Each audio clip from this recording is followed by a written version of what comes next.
endelea kulima, utajuta. Sikiliza we mama, kuna mtu leo asubuhi amenikera,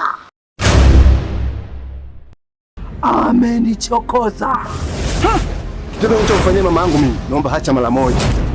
Umekuwa kitunguu, kila siku namtoa mama yangu machozi. Natoa amri akafanyiwe kazi. Ukija kufanya mimi mbingu na ardhi nikanuchikia. Mama Ashura anataka kunyang'anya haki ya Mama Sadiki. Usilipe kisasi. Neno yanawasha. Nakuomba urudi kutoka. Hatujala nyama muda mrefu sana. Ni kweli kabisa, mimi ndio natuwasha sana. Na sio mtu mwingine wa kutoa hii sadaka yetu. Atakuwa ni msamaha. Kwa hiyo ninachoomba wewe uondoke. Niongele gani ili unielewe? Basi nakuomba tu. Siwezi kupoa Ashura.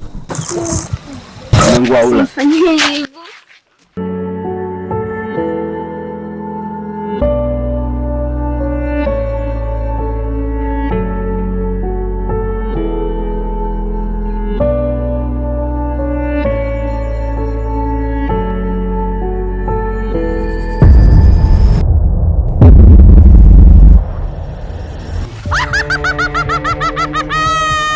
Mama amelogwa huyu.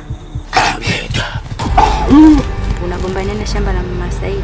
Unachukua rushwa unakuja mnanizunguka mimi. Unajua kabisa historia ile shamba aliniachia mume wangu. Hapana mwenyekiti, lile shamba la kwangu, hata wewe mwenyewe unajua.